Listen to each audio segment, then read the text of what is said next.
Everyone, अस्सलाम वालेकुम, नमस्ते, सत श्री अकाल, वेलकम बैक वंस अगेन। कैसे हैं आप लोग? दोस्तों, आज का वीडियो जो हम देख रहे हैं, ये वीडियो होने वाला है केदारनाथ जो है 2013 में, मतलब 2013 में केदारनाथ धाम जो है वहाँ पर इंसिडेंट हुआ था। वहाँ पर जो है वो प्रॉब्लम हुई थी। बेसिकली केदारनाथ धाम जो है वहाँ पर हमने देखा था, एक मूवी में भी देखा था, आपको याद होगा कि वहाँ पर एक फ्लड आया था और वो तूफान जो है वो इतना डेंजरस था कि उसकी वजह से हर चीज़ जो है वो तबाह हो गई थी। सो आज की इस वीडियो में हम देखेंगे कि केदारनाथ धाम 2013 जो है उसमें रियल स्टोरी एक्चुअली है क्या। So very interesting video, original video का लिंक आपको मिल जाएगा नीचे डिस्क्रिप्शन में, सो आप वहां से देख सकेंगे। और अगर मेरे चैनल पर न्यू हैं तो सब्सक्राइब करना मत भूलिएगा एंड बेल आइकन को ऑल नोटिफिकेशन पे प्रेस कर दें ताकि सारे वीडियोस आप लोगों को मिलते रहें। तो लेट्स स्टार्ट द वीडियो। साल 2013 उत्तराखंड के केदारनाथ में आई एक महाप्रलय, एक आपदा जिसने पूरे भारत को हिलाकर रख दिया। इस आपदा में लाखों लोग बेघर हुए, हजारों लोगों की मौत हुई और कई लोग लापता हुए। इस आपदा के बारे में जिसने भी सुना वो सन्न रह गया। क्या हुआ था इस आपदा में, क्या थी इसकी पूरी कहानी, क्या हुआ था उस वक्त केदारनाथ घाटी में, इसे जानने के लिए इस वीडियो को अंत तक जरूर देखें। हर हर महादेव। उत्तराखंड देवों की भूमि, जहां है हिंदुओं के सबसे बड़े आस्था के केंद्र चार धाम। हर साल देश दुनिया से लाखों लोग अपने आराध्यों के दर्शन करने इस देवभूमि में आते हैं। उत्तराखंड में ही है देश के 12 ज्योतिर्लिंगों में से एक और चार धाम में से एक बाबा भोलेनाथ का धाम केदारनाथ, जिसे धरती का स्वर्ग भी कहा जाता है। पर इस देवतुल्य स्थान पर आज से 9 साल पहले कुछ ऐसा हुआ था। ठीक एक महीने बाद 15 जून 2013, 3 दिन से जारी भारी बारिश उस दिन भी जारी थी। बारिश इतनी जोरदार थी कि आसपास रहने वाले लोगों ने ऐसी बारिश अपनी ज़िंदगी में नहीं देखी थी। पर इसके बाद भी बड़ी संख्या में यात्री केदारनाथ घाटी में मौजूद थे। हजारों श्रद्धालु मंदिर परिसर में मौजूद थे और उन्हें एहसास ही नहीं था कि सिर्फ 2 दिन बाद उनका सामना महाप्रलय से होने वाला है। परंतु समय से 2 हफ्ते पहले ही पहुंचे मानसून ने मौसम विभाग को कुछ बड़ी अनहोनी होने का संकेत दे दिया था। हुआ यह था कि एक लो प्रेशर एरिया बन गया था। उसके साथ ही बंगाल की खाड़ी में साइक्लोनिक सर्कुलेशन भी पैदा हो गया था और ये पश्चिमी दिशा में आगे बढ़ने लगा। तो इस जगह पर काफी ज्यादा नमी जमा हो गई और उसके बाद इन दोनों सिस्टम्स का इंटरैक्शन हुआ। और जब ये इंटरैक्शन हुआ तो इस सिस्टम ने अपना सारा का सारा मॉइस्चर हिमालय के हवाले कर दिया। और आमतौर पर जब ये राइट एंगल पर हमला करता है तो सारी की सारी नमी यमुना और गंगा के कछार इलाकों में पहुंच जाती है। अगले दिन 16 जून को भी भारी बारिश का सिलसिला जारी था। मंदाकिनी नदी रौद्र उफान पर बहने लगी थी।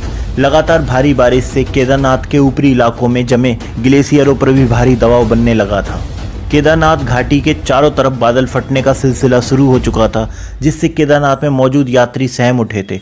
हर तरफ बेहद तनाव का माहौल बन चुका था। मंदाकिनी का स्रोत केदारनाथ मंदिर के ऊपर मौजूद प्राकृतिक झील चोराबाड़ी, जो कि लबालब भर चुकी थी और भारी दबाव में थी। 16 जून की रात 8:30 बजे एकाएक लैंडस्लाइड हुई, जिससे पूरे केदारनाथ में हाहाकार मच गई। लोग अपनी जान बचाने के लिए यहाँ वहाँ भागने लगे और होटल धर्मशालाओं के अंदर घुस गए। 16 जून को इतना ज्यादा पानी बरसा था कि पूरा पहाड़ हिल उठा था। इस दौरान 300 मिलीमीटर से 500 मिलीमीटर के बीच भारी बारिश हुई। आप इसका अंदाजा कुछ यूं लगा सकते हैं कि दिल्ली या पुणे जैसे शहर में किसी एक पूरे साल में करीब 800 मिलीमीटर बारिश होती है। यानी यहाँ सिर्फ 2 से 3 दिन में ही पूरे साल होने वाली बारिश का करीब 60% हिस्सा बरस गया। पर किसी को अंदाजा भी नहीं था, जिसे वो तबाही समझ रहे हैं, वो महाप्रलय का बस एक छोटा सा भाग था। असली प्रलय तो अगले दिन उनका इंतजार कर रही थी। रात भर लोग मारे डर के घबरा रहे थे। केदारनाथ, जहां ऐसा मंजर लोगों ने अपने जीवन में कभी नहीं देखा था। खौफनाक उफान मारती मंदाकिनी मानो पूरे केदारनाथ को डुबाने पर आतुर थी। रात को हुई इस घटना में कई लोग बह गए और जो बचे वो बस अपनी जान को बचाने की जद्दोजहद में लगे रहे। पर किसी को भी अंदाज़ा नहीं था कि अगली सुबह उनके लिए कितनी भयानक होने वाली है। और फिर आई 17 जून 2013 की वो काली सुबह, जिसने पूरी केदारनाथ घाटी का तस्वीर और नक्शा दोनों बदल कर रख दिया। लगातार भारी बारिश से चोरावाड़ी झील का एक भाग अचानक तेज आवाज़ के साथ टूट गया और झील का पानी प्रचंड तूफानी रफ्तार से केदारनाथ की तरफ बढ़ा। पानी का रूप इतना भयानक था कि उसकी रफ्तार 40 किलोमीटर प्रति घंटा और लहरों की ऊंचाई 100 फीट से ज़्यादा थी। लहरें अपने साथ भारी मात्रा में बड़ी बड़ी चट्टानें मलबा बहाती हुई ला रही थी और जो उन लहरों के सामने आया उसे मिट्टी में मिला दिया। झटके से आई इस महाप्रलय ने पूरी केदार घाटी में त्राहिमाम मचा दिया। लोग तिनके की तरह बहते चले गए, होटल घर सब साफ हो गए और मौत का ऐसा मंजर देख लोगों की चीखें निकल गईं। मंदिर छोड़ पूरे केदारनाथ में कुछ भी नहीं बचा। हर तरफ लोगों की लाशें और तबाही और मलबा ही मलबा बिखर गया था। केदारनाथ शहर के साथ साथ केदारनाथ के नीचे बसे इलाके रामबाड़ा और गौरीकुंड भी पूरी तरीके से साफ हो चुके थे। रामबाड़ा का तो वजूद ही खत्म हो गया। रामबाड़ा में हजारों की संख्या में यात्री ठहरे हुए थे। अचानक आए इस सैलाब में रामबाड़ा का नामो निशान ही मिटा दिया। सारे होटल, घर, दुकान, उसमें ठहरे लोग अचानक कहाँ गायब हो गए, किसी को कुछ पता नहीं चला और वहाँ पे हर तरफ सिर्फ मलबा ही मलबा नजर आने लगा। सैलाब की तबाही ना केवल केदारनाथ घाटी में हुई बल्कि मंदाकिनी जहाँ जहाँ से बहती है उस पूरे इलाके को तबाह करती हुई आगे बढ़ती गई। सोनप्रयाग, रुद्रप्रयाग, कर्णप्रयाग, उत्तरकाशी, श्रीनगर, हर तरफ बड़ी मात्रा में तबाही हुई। किसी को कुछ समझ नहीं आ रहा था ये अचानक क्या हुआ। बस सब लोगों में हाहाकार मच गई। कारें तिनकों की तरह बह रही थी, पहाड़ गिर रहे थे, सड़कें गायब हो चुकी थी, मकान, होटल सबको मंदाकिनी निगलने पर आतुर थी। केदारनाथ से 220 किलोमीटर दूर ऋषिकेश में भी गंगा का रौद्र रूप ले चुकी थी। ऋषिकेश में गंगा मानो अपनी हर सीमा तोड़ने को आमादा थी। रौद्र उफान लक्ष्मण झूला को छूने की कोशिश करने लगा। गंगा का इतना भयानक रूप किसी ने आज से पहले नहीं देखा था और लोग उस रूप को देखकर सहम उठे।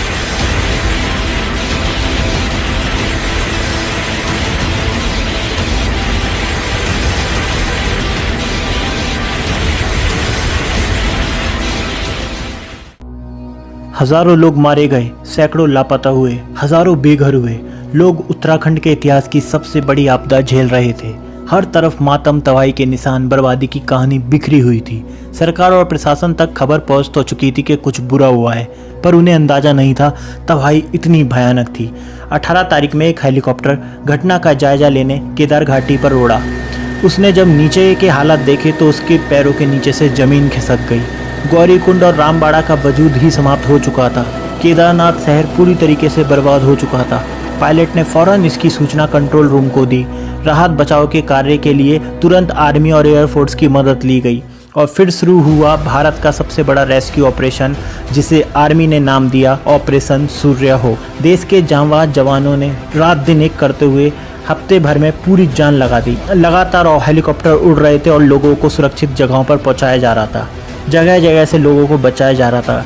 इस पूरे रेस्क्यू में सेना ने 1,10,000 से ज़्यादा लोगों को एयरलिफ्ट कर सुरक्षित जगहों पर पहुंचाया। मौसम और रास्ते बहुत कठिन थे, पर सेना ने पूरे ऑपरेशन को पूरा करके ही दम लिया।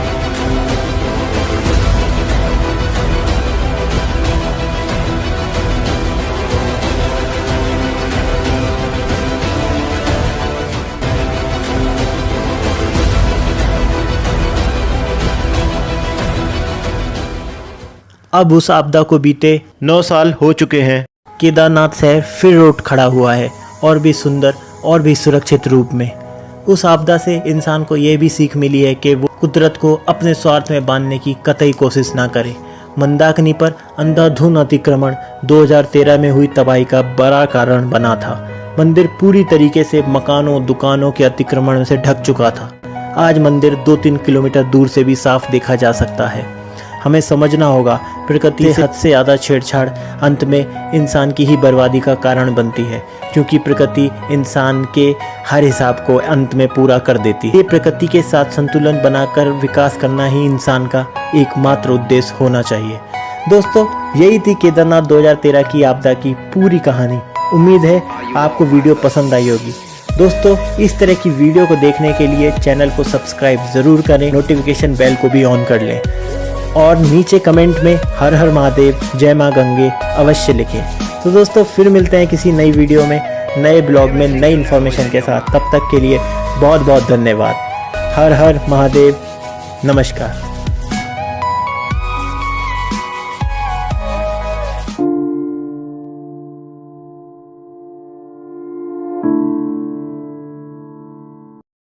इतना डेंजरस ये फ्लड था। बेसिकली इस फ्लड को देखकर मुझे अभी करंट जो सिचुएशन पाकिस्तान में हो रही है फ्लड की वजह से हुई है, या फ्लड आया था जो सेम टू सेम मुझे वही वाइब्स आ रही थी जैसे हमारे नॉर्दर्न साइड से जो फ्लड आया था, मतलब सवात साइड पे आया था, तो वहाँ पर किस तरह से उस फ्लड ने सबको बहा कर ले गया।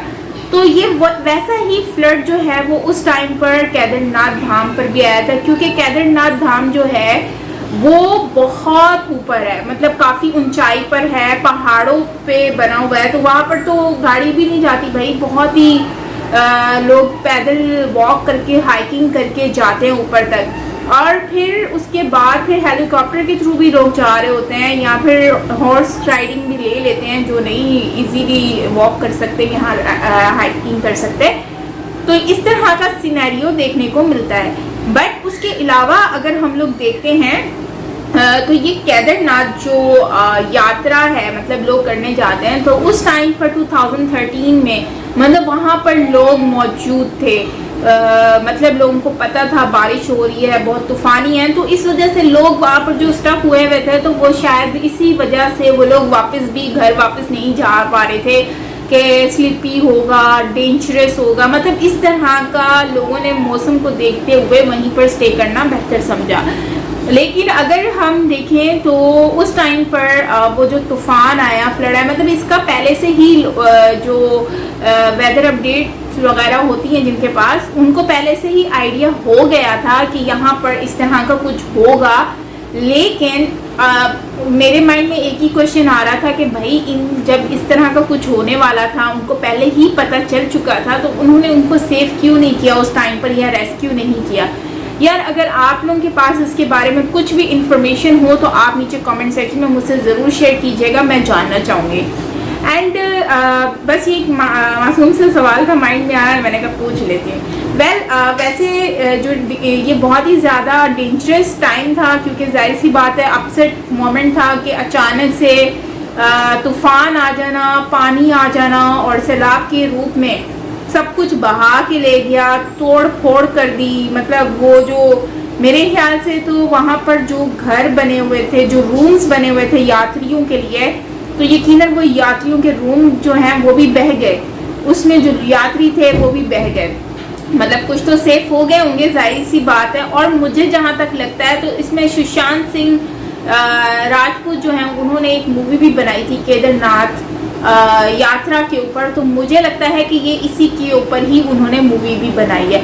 बाकी आप मुझे ज़रूर बताना कि ये मूवी इसी से ही रिलेटेड थी या फिर वो थोड़ी डिफरेंट थी, क्योंकि उस मूवी में मैंने ये देखा था कि वो जो धाम होता है, धाम के पीछे एक पत्थर आके रुक जाता है, जिसकी वजह से वो जो केदारनाथ है वो बच जाता है। अदरवाइज अगर वो पत्थर नहीं आता तो मतलब उसको भी नुकसान होता। जो है अगर ऐसा है तो आप मुझे बताना कि ये उसी मूवी से अगर रिलेटेड है तो। बाकी ओवरऑल जो है काफ़ी नुकसान भी हुआ, लोगों की जानें भी गई, लोगों को मुश्किलात का सामना भी करना पड़ा, जो कि बहुत ही ज़्यादा मतलब कि स्पेशली वो लोग जिनके रिश्तेदार गए हुए थे और जो इस मुश्किल से गुजर रहे थे, जाहिर सी बात है उन लोगों के लिए तो ये बहुत ही मतलब कि एक ऐसी वक्त था जब मुश्किल वक्त उनको देखने को मिला। तो कुछ काफ़ी ज़्यादा जानें भी लोगों की गई, काफ़ी नुकसान भी हुआ। और उसके साथ साथ वैसे तो आर्मी वगैरह ऐसे मामलों में तो आर्मी बहुत ज़्यादा रेस्क्यू करती है, बहुत ही ज़्यादा हेल्प करती है। इस टाइम पे जब कोई और नहीं हेल्प कर रहा होता, उस टाइम पे जो है ये आर्मी ही होती है जो सबकी मदद कर रही होती है। तो ओवरऑल बहुत अच्छा वीडियो था, इसमें हमें काफ़ी नॉलेज मिली कि भाई किस तरह से जो है ये सारी सिचुएशन हुई थी और उसके बाद जो है फिर किस तरह से लोगों को सेव किया गया था, और अब जो है वो केदारनाथ कितना खूबसूरत तरीके से बनाया गया है। और मतलब कि बिल्कुल डिफरेंट एक ना उसका व्यू देखने को मिलता है। और जाहिर सी बात है इंडियंस के लिए तो ये एक ऐसी जगह है जहाँ पर वो जाते हैं तो बस उनका मन जो है ना बिल्कुल एक रिलैक्स हो जाता है, जो कि एक बहुत ही अच्छा लगता है। सो खैर आपका क्या कहना है इसके ऊपर मुझे ज़रूर बताइएगा कमेंट सेक्शन में। बाकी मिलते हैं नेक्स्ट वीडियो के साथ। अपना बहुत सारा ख्याल रखिएगा। Till then take care, bye bye.